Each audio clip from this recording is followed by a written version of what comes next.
ます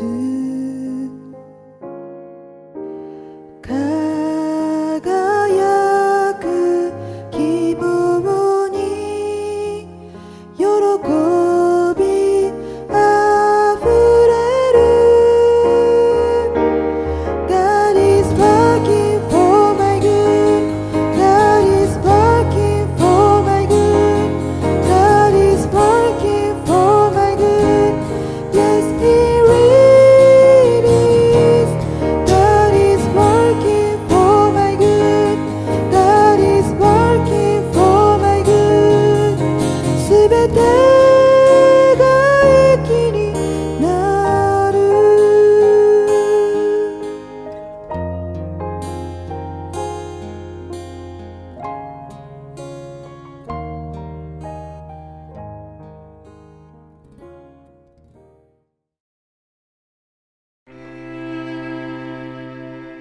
1924年8月21日生まれ。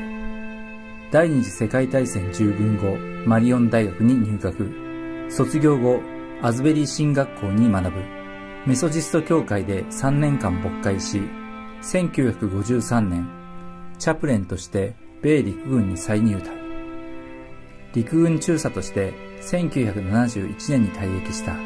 その後、講演、セミナーなどで世界中で活躍し、代表的な著書である獄中からの賛美をはじめ、世界中で1900万部もの著書を世に送り出し、今なお感謝と賛美のメッセージは人々に影響を与え続けている。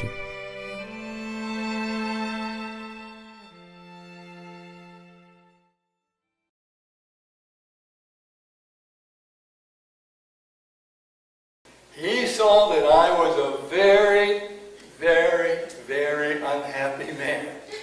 I had read in the Bible about God working for our good, but I didn't understand it. And one of my problems was that nearly every Christian I knew was unhappy. Many men were unhappy with their wives, and many wives were unhappy with their husbands, and many parents were unhappy with their children. And many pastors were unhappy with their people. So if God had said, Merlin, I want you to lie down and rest, I would not have understood what he meant. So God said, okay, all right, I will help you. And when I was sitting in a prayer meeting, telling God about all my problems, God reached down and touched me. And I fell down on the floor. And I was laughing. I had no idea why I was laughing. I laughed and laughed and laughed. I don't know how long I did that, but for probably about a half an hour. But it was during that time that God began teaching me about praising Him always.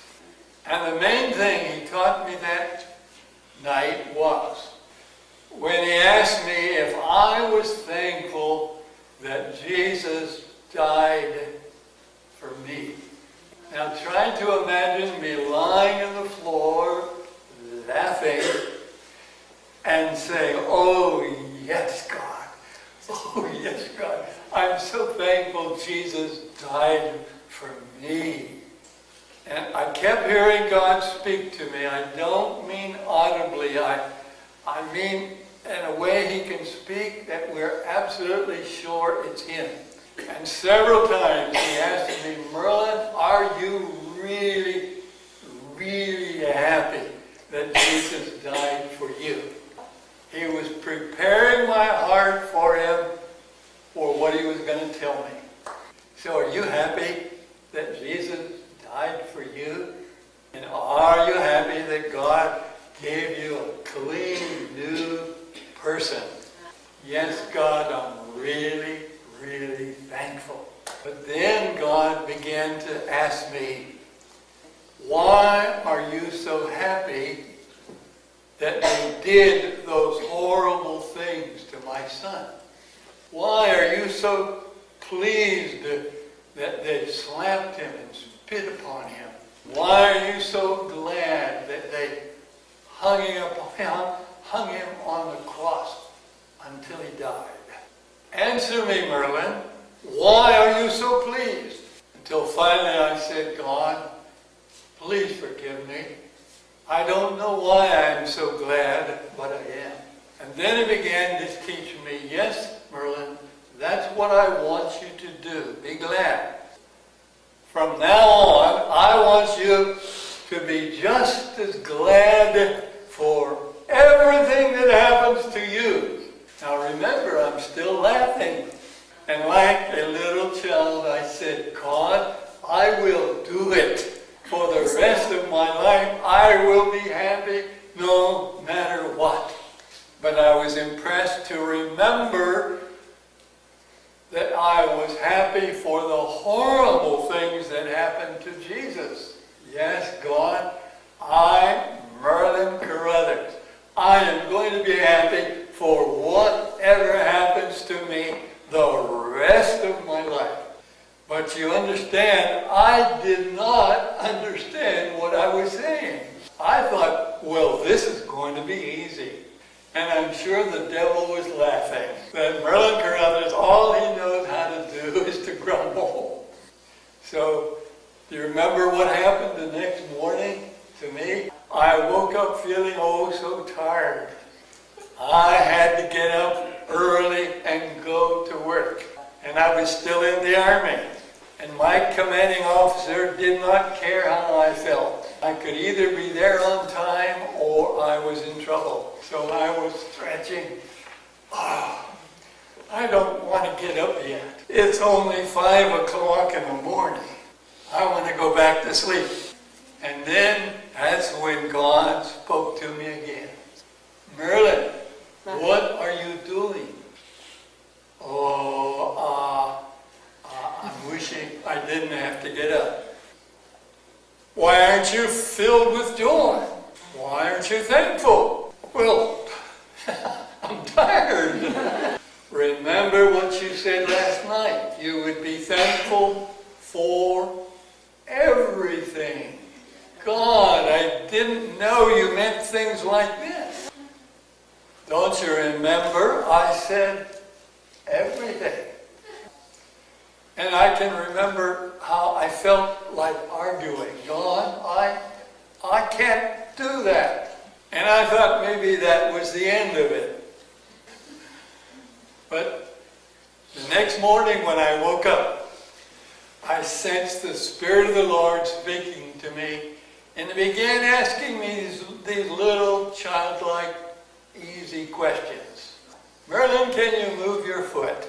You see, God was dealing with me like I was a little child. And I really was a little child. I couldn't understand what did it mean to always believe that God was working for my good.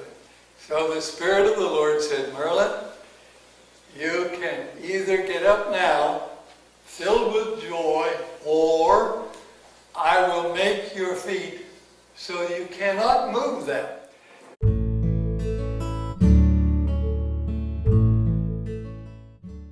God is speaking to you, and he's saying, I want you to learn. And he wants all of his children to learn that he does not want his children to grumble.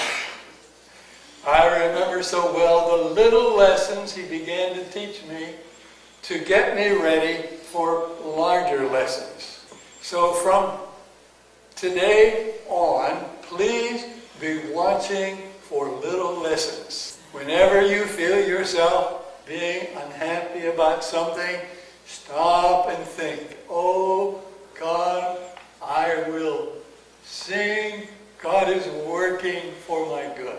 And I find out that when I'm beginning to feel pressured or tense, I'll go out for a walk and I'll start singing, God is working for my good.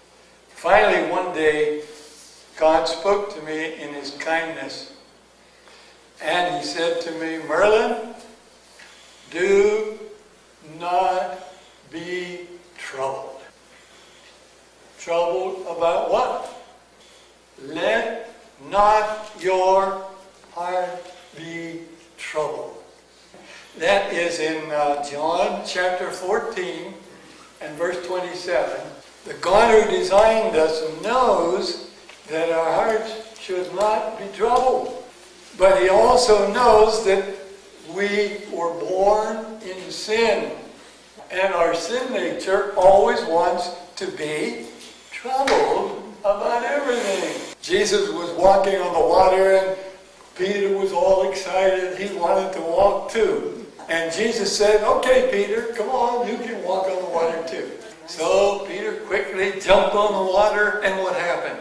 He walked on top of the water, didn't he? Then what happened? The waves started coming, and Peter got afraid. Have you ever been afraid that God was not going to answer your prayer? And because Peter was afraid, you know what happened. He sank down into the water. Now, many, many times, Jesus kept trying to teach his disciples what he wanted them to do. They would even get troubled about people who died. Jesus wasn't even troubled if somebody died. It didn't make any difference to him. And you and I might respond, well, I wouldn't be troubled either if I knew all I had to do is take a hold of their hand and say, stand up. And even if they were in the grave, it didn't trouble Jesus. Now you and I could easily think, if I could only have all that power, I wouldn't be troubled either. But what comes first? Is it the power or is it the faith in God? We have to learn to have faith in God. God isn't concerned what it is we're going to say, is he? Concerned about what we feel down in here. He said, do not let your heart be troubled. So we have to learn how to change the way we feel about things.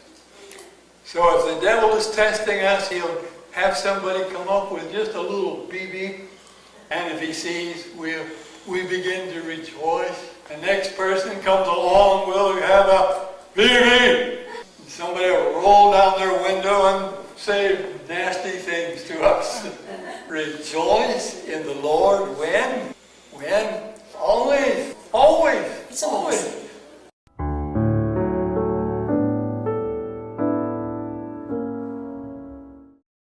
So in our life, we need to learn what Jesus told us. He said, I am with you always, even until the end of the world. We are working with a big, big, big man. He is in charge of our life. God is always wanting to bless his children, but he is always determined to help us learn to be thankful. Mary talked about giving a present to God when Jesus gave us to God as God's child. And you and I can give to God the gift of praise, the gift of being thankful. That is one of the most important things in our relationship with God the Father.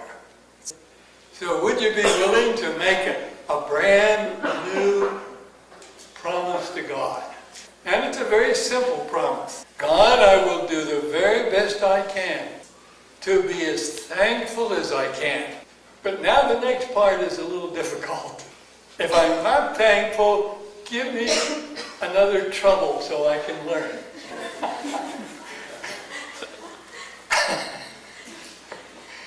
God is working for our good, for